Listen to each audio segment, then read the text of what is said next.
Typical properties क्या कहती हैं? हमने टिपिकल प्रॉपर्टीज़ मालूम करनी है जी गैस की सबसे पहले है जी evaporation.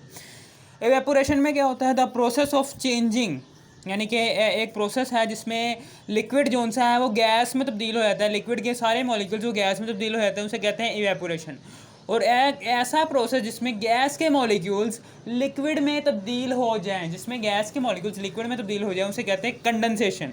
The process of changing of a liquid into a gas phase when gas it is called evaporation. When gas changes into liquid this is called condensation. Evaporation जो सी होती है एंडोथर्मिक प्रोसेस होता है। Endothermic process मैंने पीछे ही बताया था कि ये इसमें हीट एब्जॉर्ब होती है। हीट क्या होती है? एब्जॉर्ब होती है कि H2O लिक्विड है, एक लिक्विड H2O है, पानी है जी, वो जब हीट को एब्जॉर्ब करेगा अपने अंदर, यानी कि आप सूरज के आगे एक बाल्टी पानी की रख देंगे तो वो जो सा पानी होगा वो सूरज की शुआओं को जज़ब करेगा, उसके मॉलिक्यूल्स की काइनेटिक एनर्जी बढ़ेगी और इस तरीके से ये एंडोथर्मिक प्रोसेस होगा। ठीक है ना? जब वो जज़ब करेगा पानी के मॉलिक्यूल्स सूरज की रोशनी को, तो वो उनकी काइनेटिक एनर्जी बढ़ेगी और वो गैस फेज में चले जाएंगे, यानी कि इवेपोरेट होंगे। गैस के लिक्विड के मॉलिक्यूल्स गैस में तब्दील होंगे। ठीक है ना? ओके हो गया। और उस गैस में तब्दील होने के लिए मॉलिक्यूल्स को 40.7 किलो जूल पर मोल इतनी एनर्जी, यानी कि ये जज़ब करेंगे एनर्जी वेपोराइज होने के लिए। ये क्या है? Vaporisation energy. डेल्टा एच क्या है? ये एनर्जी में फ़र्क है, वेपोराइजेशन एनर्जी है 40.7 किलो जूल पर मोल। ओके, ठीक है, समझ आ गई आपको ये एंडोथर्मिक प्रोसेस किस तरह से है। फिर इन द लिक्विड स्टेट में क्या होता है कि molecules have different kinetic energy, यानी कि आप बाल्टी को पानी में रखेंगे ना, तो उसमें कुछ मॉलिक्यूल्स जो बाल्टी में पानी रखेंगे तो उसमें कुछ मॉलिक्यूल्स ऐसे होंगे कि जिनकी काइनेटिक एनर्जी बहुत कम होगी और जिनकी काइनेटिक एनर्जी बहुत ज़्यादा होगी। सम मॉलिक्यूल्स एवरेज काइनेटिक एनर्जी, कुछ मॉलिक्यूल्स की एवरेज काइनेटिक एनर्जी होगी, यानी कि थोड़ी सी होगी। ठीक है ना? और कुछ मॉलिक्यूल जो उनसे होंगे वो बहुत ज़्यादा काइनेटिक एनर्जी के हामिल होंगे, यानी कि more kinetic energy as compare to average के मुकाबले में बहुत ज़्यादा काइनेटिक एनर्जी होगी। तो वो क्या होंगे? वो मॉलिक्यूल्स इस्केप कर जाएंगे, बाहर निकल जाएंगे। किसकी सरफेस से? लिक्विड की सरफेस से बाहर की तरफ चले जाएंगे, यानी कि escape from surface and overcome attract, यानी कि वो जो उनसे मॉलिक्यूल्स हैं वो इंटर मॉलिक्यूलर फोर्स को ब्रेक करेंगे। जो सी मॉलिक्यूल्स के दरमियान इंटर मॉलिक्यूलर फोर्स होती है ना, उसको ब्रेक करेंगे। फॉर एग्जांपल ये है जी, एक पानी की बाल्टी है, ये जो सी है ये इंटर मॉलिक्यूलर फोर्स है, इसको ब्रेक करेंगे। ठीक है ना? ये क्या करेंगे? ये फिर पानी की सरफेस से ये निकल जाएंगे। इसी तरीके से ये जो सी बीकर है इसमें बहुत ज़्यादा मॉलिक्यूल्स हैं। कुछ मॉलिक्यूल्स की काइनेटिक एनर्जी एवरेज होगी जो सरफेस से बाहर नहीं निकल सकते, और कुछ मॉलिक्यूल्स की काइनेटिक एनर्जी बहुत ज़्यादा होगी। वो क्या करेंगे? वो इंटर मॉलिक्यूलर फोर्स को ब्रेक करेंगे जो कि मॉलिक्यूल्स के दरमियान पाई जाती हैं। उसको ब्रेक करने के बाद वो सरफेस से बाहर निकल जाएंगे। ठीक हो गया। अब उसके बाद आगे है जी इवेपोरेशन क्या होती है। अब इवेपोरेशन जो सा होता है ये कुछ यहाँ पर ही मैंने लिखा हुआ है कि कंटिन्यूस प्रोसेस है, यानी कि ये हर टेम्परेचर पर होता है। इवेपोरेशन जो सा है ये हर टेम्परेचर पर होगा, हुआ वो 10 सेल्सियस पर हो, 15 सेल्सियस पर हो। ठीक है ना? यानी कि वो हर टेम्परेचर पर होगा।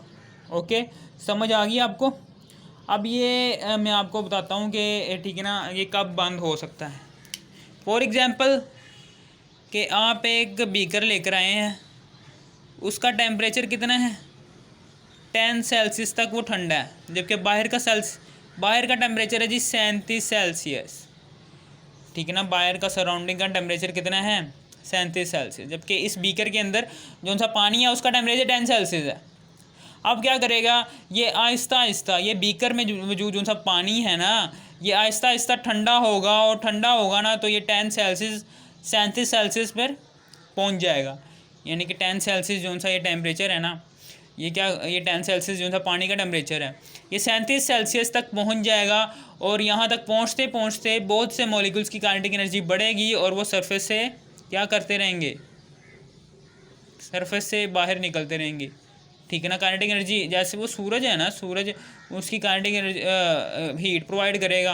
वो ठीक है ना, मॉलिक्यूल जोन से होंगे वो हीट को, ये वाली हीट को जो सी सूरज से आ रही है इसको जज़ब करेंगे, और जब उनकी काइनेटिक एनर्जी बढ़ जाएगी सरफेस से बाहर निकल जाएंगे।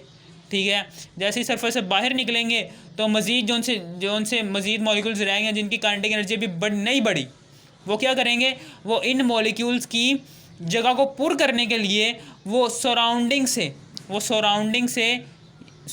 से और ज़्यादा हीट जज़ब करेंगे, सूरज की और ज़्यादा हीट जज़ब करेंगे, सराउंडिंग से भी लेंगे और हीट की भी, ये सूरज से आने वाले शुआओं का भी अपने अंदर जज़ब करेंगे और उनकी भी काइनेटिक एनर्जी बढ़ेगी और वो भी बाहर चले जाएंगे। चूँकि उन्होंने सराउंडिंग से भी हीट जज़ब की है, यहाँ से भी हीट जज़ब की है, तो इसलिए क्या होगा, यहाँ का टेम्परेचर जो सा होगा वो कम हो जाएगा और कूलिंग पैदा होगी, ठीक है ना, कूलिंग पैदा होगी। समझ आ गई आपको कूलिंग कैसे पैदा हुई है? मैंने यहाँ पर लिखा हुआ है कंटिन्यूस प्रोसेस है, हर टेम्परेचर पर चलता है, ठीक है, हर टेम्परेचर पर चलता है, ठीक है ना।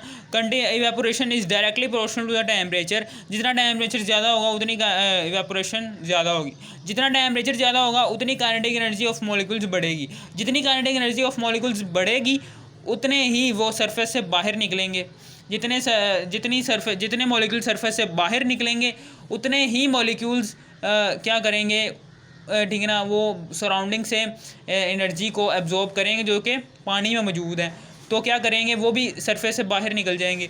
तो इस दौरान क्या होगा, सराउंडिंग का टेम्परेचर कम हो जाएगा, क्योंकि सराउंडिंग का सारा टेम्परेचर वो जो उनसे मॉलिक्यूल्स जो पानी के अंदर मौजूद है उन्होंने ले लिया। जब वो ले लेंगे तो वो अपनी काइनेटिक एनर्जी बढ़ाने के बाद सरफेस से बाहर निकल जाएंगे, इंटरमॉलिक्यूलर फोर्स तोड़ देंगे मॉलिक्यूल के दरमियान, वो बाहर निकल जाएंगे, क्योंकि यहाँ पर ये सराउंडिंग यानी कि खुला हुआ है, ये बीकर है, ये क्या ओपन सिस्टम है, ओपन सिस्टम की वजह से बाहर निकल जाएंगे मॉलिक्यूल्स, बाहर जाते जाएंगे, ठीक है, और सराउंडिंग का टेम्परेचर कम होता जाएगा।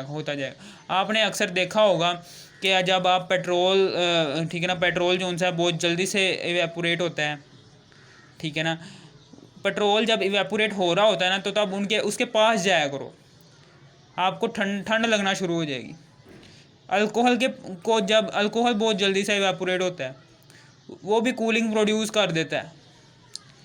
पानी के कपड़े, धोए हुए कपड़े हैं, जब आप उनके करीब जाते हैं, ठीक है ना, जब आप उसको सूरज की रोशनी में रखते हैं और थोड़ी देर बाद उन्हें हाथ लगाते हैं, कैसे ठंडे हुए होते हैं। क्यों ठंडे हुए होते हैं? क्योंकि वहाँ से मॉलिक्यूल्स जा रहे होते हैं और जो उनसे रह गए होते हैं वो जज़ब कर रहे होते हैं मॉलिक्यूल्स। पानी के कपड़ों के अंदर जो उनसे मॉलिक्यूल्स हैं पानी के, वो जज़ब कर रहे होते हैं सराउंडिंग का टेम्परेचर, जिसकी वजह से कपड़ा जो सा होता है वो ठंडा हो जाता है, वो फिर चले जाते हैं, ठीक है ना। समझ आ गई आपको? मॉलिक्यूल जब जाते हैं ना तो कपड़ा भी ठंडा हो जाता है, क्योंकि वो जज़ब कर रहे हैं और जो उनसे गर्म जिनकी काइनेटिक एनर्जी बढ़ी हुई है वो जाते जा रहे हैं, जिसकी वजह से टेम्परेचर कपड़े का वो डिक्रीज़ कर जाता है, कपड़ा भी ठंडा हो जाता है, ठीक है ना। ओके, समझ आ गई आपको? ये है कूलिंग प्रोसेस का, पता चल गया है ना कैसा है, ये कूलिंग प्रोसेस भी है, ठीक है। और फिर उसके बाद आगे है जी that molecules in which kinetic energy more escape from surface, ये मैंने वही लिखा हुआ कूलिंग का कि ठीक है ना, डेट मॉलिक्यूल्स कंटिन्यूस प्रोसेस है, डायरेक्टली प्रोपोर्शनल टेम्परेचर के, ये कूलिंग प्रोसेस है। कंटिन्यूस प्रोसेस का मतलब ये है हर टेम्परेचर पर चलता है। That molecules in which kinetic energy more escape from surface, यानी कि जिनकी काइनेटिक एनर्जी होगी वो सरफेस से बाहर चले जाएंगे। Due to this process lower energy molecules, इस प्रोसेस के बाद, इसकी वजह से जो उनसे लोअर एनर्जी मॉलिक्यूल्स हैं वो एब्जॉर्ब करते हैं हीट को एब्जॉर्ब करते हैं, हीट को जज़ब करते हैं फ्रॉम सराउंडिंग से, and again try to fulfil over energy from surrounding, और सराउंडिंग से अपनी एनर्जी को दोबारा से रीजनरेट करते हैं। जो उनसे मॉलिक्यूल्स गए हैं ना, उनकी एनर्जी जो उनसी बाहर गई है, लिक्विड से एनर्जी बाहर चली गई है ना, कुछ मॉलिक्यूल्स बाहर गए हैं और एनर्जी क्या हो गई है, लिक्विड की कम हो गई है। उस एनर्जी को फुलफ़िल करने के लिए मॉलिक्यूल्स मज़ीद एनर्जी एब्जॉर्ब करते हैं सराउंडिंग से, ठीक है ना। जैसे ही वो एनर्जी सराउंडिंग से एब्जॉर्ब करते हैं ना, तो कूलिंग प्रोसेस जनरेट हो जाता है, यानी कि कूल एयर जनरेट हो जाती है, ठंडी हवा प्रोड्यूस हो जाती है, ठीक है ना। सराउंडिंग टेम्परेचर लो हो जाता है एंड कूल एयर प्रोड्यूस। अब evaporation of H2O, for example evaporation of H2O, petrol की इवेपोरेशन, अल्कोहल, जब ये इवेपोरेट हो रहे होते हैं तब इनके पास जाया करो, आपको पता चल जाएगा कि वो ठंडी हवा आ रही होगी आपकी तरफ, ठंडी हवा आ रही होगी। मिसाल के तौर पर कहीं पर भी आप पेट्रोल को अपने हाथों पे गिराओ, ठीक है ना, पता चल रहा होगा आपका हाथ कितना ठंडा हो गया। वो क्यों ठंडा हो गया?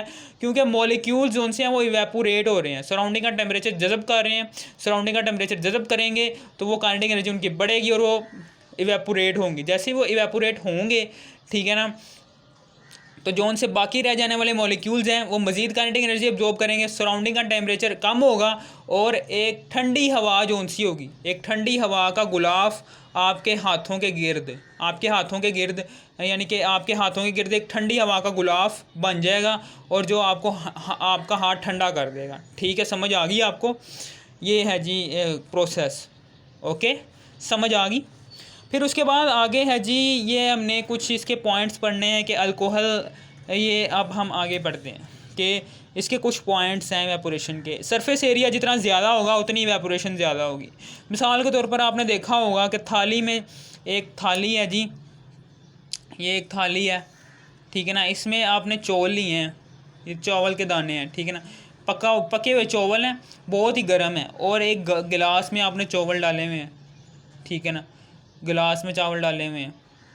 अब कौन से चावल जल्दी ठंडे होंगे? ज़ाहिर सी बात है कि ये थाली वाले, ये जल्दी कूल हो जाएंगे क्योंकि इसका सरफेस एरिया ज़्यादा है। सरफेस एरिया ज़्यादा होने की वजह से जो उनसे ये जल्दी से ये कूल हो जाएगा, क्योंकि वो जो उनसे मॉलिक्यूल्स हैं वो जल्दी से हीट को एब्जॉर्ब करेंगे और खाना को ठंडा करेंगे। मिसाल के तौर पर ये मैंने चावल की दे दी, आप यहाँ पर टी भी ले सकते हैं। मिसाल के तौर पर एक फ्राई पैन है, ठीक है ना, यहाँ पर हमने फ्राई पैन के अंदर हमने टी ली हुई है, तो यहाँ से ये जल्दी ठंडी होगी, जबकि एक गिलास में जो उनसे टी होगी वो कम देर से ठंडी होगी, ठीक है ना। इसको देर लगेगी, इसको क्या लगेगी? देर लगेगी, इसको देर लगेगी। ओके, क्योंकि यहाँ पर सरफेस एरिया कम है, मॉलिक्यूल्स को निकलने, सरफेस से बाहर जाने के लिए जगह कम मिल रही है, जिसकी वजह से ये देर से ठंडा होगा। और यहाँ पर मॉलिक्यूल्स को बाहर निकलने के लिए बहुत ज़्यादा जगह दरकार है, तो इसीलिए ये फ्राई पैन में मौजूद चाय जल्दी ठंडी हो जाएगी। ठीक है, इसी तरीके से टेम्परेचर जितना ज़्यादा होगा उतना इवेपोरेशन ज़्यादा होगी। यानी कि मिसाल के तौर पर यहाँ पर टेम्परेचर अगर इसमें अगर यहाँ पर गिलास के नीचे ही हम ना यहाँ पर इसको ना फिर चूल्हे के ऊपर रख देते हैं गिलास को, ठीक है, गर्म करते हैं। आप देखेंगे गिलास में मौजूद जो सा पानी है ना वो जल्दी हो जाएगा, जल्दी इवेपोरेट हो जाता है, जल्दी इवेपोरेट होगा, ठीक है ना, एज़ कम्पेयर टू ये कूल है। फॉर एग्ज़ाम्पल ये कूल है, ठीक है ना, ये कूल है, यहाँ इसको चूल्हे के नीचे नहीं रखा, गिलास को चूल्हे के नीचे रख दिया है, तो ये जल्दी से इसका पानी जो सा है ये इवेपोरेट होना शुरू हो जाएगा, एज़ कम्पेयर टू ये कोल्ड फ्राई पैन में मौजूद जो सा कोल्ड पानी है, ठंडा पानी है, ये जल्दी से इवेपोरेट नहीं होगा as compare to cold hot water के। हॉट वाटर जल्दी से इवेपोरेट हो जाएगा और कोल्ड वाटर कम देर से इवेपोरेट होगा ड्यू टू टेम्परेचर चेंज की वजह से। अब उसके बाद आगे है जी, जैसे इंटरमॉलिक्यूलर फोर्सेस बढ़ जाती हैं तो इवेपोरेशन कम हो जाती है। ये देखें, स्ट्रॉन्ग इंटरमॉलिक्यूलर फोर्सेस पानी में ज़्यादा होती हैं। पानी में जो सी ये बॉन्ड फोर्स है, ये वाला जो सा है, ये वाला है, ये बॉन्ड है, इसमें ये जो सा बॉन्ड है ना, ठीक है ना, ये अब आपको पता है कि जो सा यहाँ पर बॉन्ड है ये बना हुआ है, ऑक्सीजन ने 2 बॉन्ड बनाए होते हैं हाइड्रोजन के साथ, ठीक है।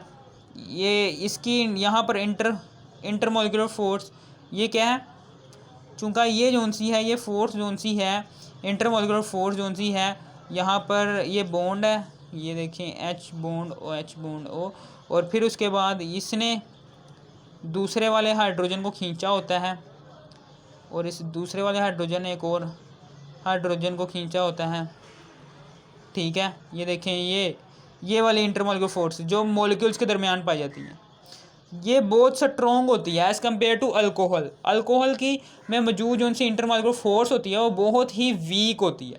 यहाँ पर चूँकि 2 डाइपोल हैं, डाइपोल पार्शल पॉजिटिव है और पार्शल नेगेटिव है, इसलिए इसमें मौजूद इंटरमॉलिक्यूलर फोर्स क्या होती है, ज़्यादा इंटरमॉलिक्यूलर फोर्स होने की वजह से, ठीक है ना, यहाँ पर इवेपोरेशन, इस बॉन्ड को ब्रेक करने के लिए ये इंटरमोलिक्यूलर बॉन्ड इस हाइड्रोजन बॉन्डिंग आपने पढ़ा होगा, ये हाइड्रोजन बॉन्डिंग है, ठीक है ना। इस हाइड्रोजन बॉन्डिंग को ब्रेक करने के लिए बहुत ज़्यादा पानी के मॉलिक्यूल्स को एनर्जी एब्जॉर्ब करनी पड़ेगी, जिसकी वजह से बहुत देर लग जाएगी। बहुत देर के बाद एक मॉलिक्यूल अपनी उस एनर्जी लेवल तक पहुंचेगा जो इसे सरफेस एरिया से बाहर निकाल देगी। जबकि अल्कोहल, इसमें चूँकि ये हाइड्रोजन बॉन्डिंग बहुत ही कम होती है, ठीक है ना। इसका टेम्परेचर आपने देखा होगा, इसका टेम्परेचर 100 सेल्सियस होता है। 100 सेल्सियस पर ये इवेपोरेट होना शुरू हो जाता है। जबकि अल्कोहल का है ये बहुत 78 सेल्सियस पर, ये 78 सेल्सियस पर जल्दी से इवेपोरेट हो जाएगा सारा, ठीक है ना। और जबकि ये इसको देर लगेगी क्योंकि इसमें हाइड्रोजन बॉन्डिंग जो सी है वो बहुत ज़्यादा इसमें मजबूत है, जिसकी वजह से ये बहुत ज़्यादा एनर्जी एब्जॉर्ब करेगा माहौल से। फिर जाके एक मॉलिक्यूल बाहर निकलेगा और फिर उसके बाद दूसरा मॉलिक्यूल उसकी एनर्जी उसकी जगह को पुर करने के लिए मज़ीद सराउंडिंग से एनर्जी एब्जॉर्ब करेगा और सराउंडिंग का टेम्परेचर कम हो जाएगा और वो भी बाहर निकल जाएगा और इस तरह से कूलिंग भी प्रोड्यूस होगी। अल्कोहल में जल्दी कूलिंग प्रोड्यूस हो जाएगी क्योंकि उसमें जल्दी मॉलिक्यूल्स बाहर निकलेंगे, ठीक है ना। इसी तरीके से पेट्रोल जो सा होता है, पेट्रोल का इससे 78 से भी कम होता है, ठीक है ना। 78 से भी कम होता है पेट्रोल का बॉइलिंग पॉइंट। ओके, समझ आ गई आपको। ये था हमारा इवेपोरेशन टॉपिक, क्लियर हो गया जी। ठीक है जी, मुझे समझ आ गई सर, ठीक है, अब ज़्यादा खपने की ज़रूरत नहीं है। ये था आपका टॉपिक, लॉन्ग क्वेश्चन है, बहुत इंपॉर्टेंट है, ठीक है।